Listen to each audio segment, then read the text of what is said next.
El libro del profeta Miqueas. Miqueas vivió en una pequeña ciudad llamada Moreset, en el reino del sur, Judá, aproximadamente en la misma época que Isaías. Los reinos del norte y el sur de Israel se habían dividido hace mucho tiempo y ambos habían estado violando su pacto con el Dios de Israel. Así que Miqueas advirtió que Dios traería al gran y malvado imperio asirio para derribar el reino del norte y devastar a Jerusalén. Y también advirtió que después de ellos, Babilonia traería una destrucción aún mayor. Como todos los profetas, Miqueas habló de parte de Dios para acusar a Israel, o como él dice en el capítulo 3, estoy lleno de poder, lleno del Espíritu del Señor, y lleno de justicia y de fuerza para declarar cómo Israel se ha rebelado. Así que la mayor parte de este libro explora las acusaciones de Miqueas y sus advertencias del juicio de Dios sobre Israel. Pero Miqueas también tenía un mensaje de esperanza que contrarrestaba estas advertencias, concerniente a la restauración que Dios traería después de su juicio. Y si profundizas en este libro con nosotros, verás cómo funciona esto. Las primeras dos secciones del libro desarrollan las acusaciones y advertencias de Miqueas contra Israel y contra sus líderes. La primera parte inicia con una descripción poética de Dios apareciendo sobre Israel, justo como lo hizo en el monte Sinaí. Aquí tenemos fuego, humo y terremoto. Pero esta vez Él no ha venido a hacer un pacto. Él ha venido a traer su juicio sobre Israel por más de 500 años de rebelión. Miqueas continúa nombrando todas estas ciudades y pueblos de Israel que son culpables de toda esta rebelión. Dios viene por ellos, pero ¿por qué exactamente? Así que Miqueas inicia un pleito con los líderes de Israel. Él dice que ellos se han vuelto ricos a través del robo y la codicia. Él alude a la historia de Acab robándose los viñedos de Nabot en Primera de Reyes capítulo 21. Pero también es porque los profetas de Israel son corruptos. Estaban bastante felices ofreciendo promesas de protección de Dios para cualquiera que pudiera pagarlas. No, dice Miqueas, Dios ha quitado su protección de Israel. En la segunda sección de las acusaciones, Miqueas describe todavía más cómo los líderes de Israel y los profetas juntos han cometido grandes injusticias. Gobiernan la tierra a través del soborno y tuercen la justicia para favorecer a los ricos. Y los pobres son privados de sus tierras, su seguridad y su esperanza. Y todo esto es una violación de las leyes de la Torá, la cual declaraba ilegal vender la tierra que le pertenecía a las familias, incluso si eran pobres.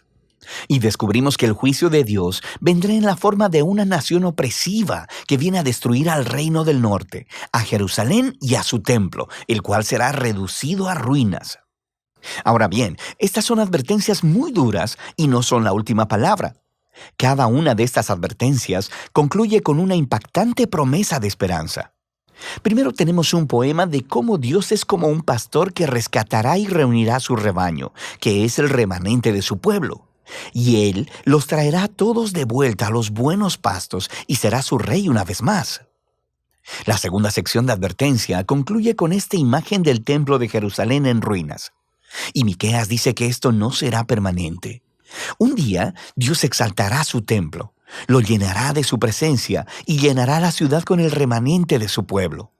Así que el propósito de Dios es hacer de Israel el lugar en el que el cielo y la tierra se encuentran, para que todas las naciones fluyan a Jerusalén, donde Dios se convierte en el rey de todas las naciones, trayendo paz a la tierra.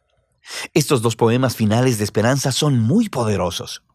Y la siguiente sección del libro, de hecho, los desarrolla todavía más en una serie de poemas hermosamente diseñados que tratan completamente acerca de la futura esperanza de Israel y de las naciones.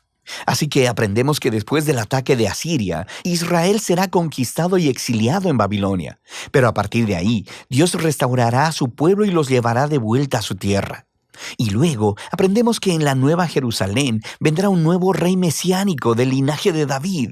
Nacerá en Belén y gobernará en Jerusalén sobre el pueblo de Dios restaurado.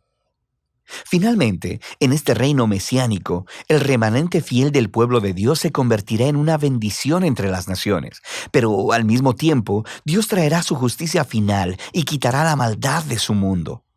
La sección final del libro regresa al patrón de advertencia seguido de esperanza que vimos en las primeras partes del libro.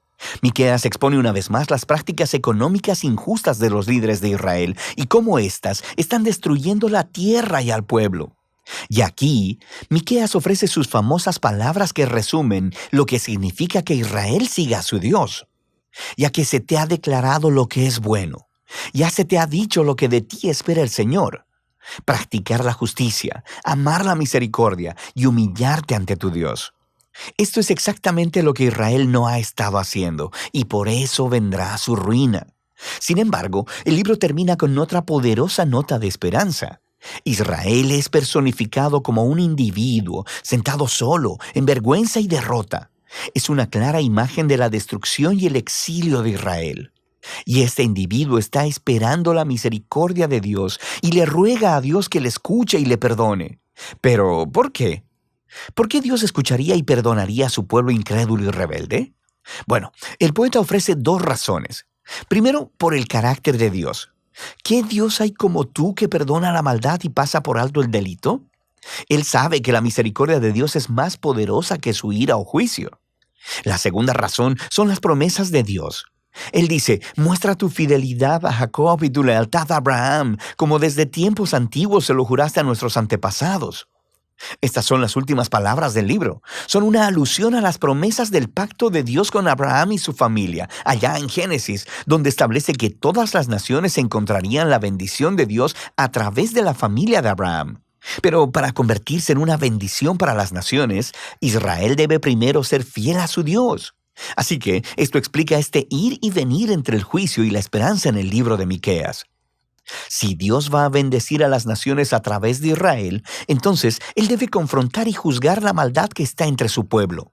Pero su juicio es lo que conduce a la esperanza, porque el amor del pacto y las promesas de Dios son más poderosas que la maldad humana.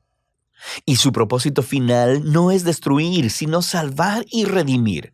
O como lo dicen las últimas líneas del libro, Dios se deleita en su amor de pacto. Así que, una vez más mostrará compasión. Él pondrá su pie sobre nuestra maldad. Él arrojará nuestro pecado a las profundidades del mar. Y de eso se trata el libro de Miqueas.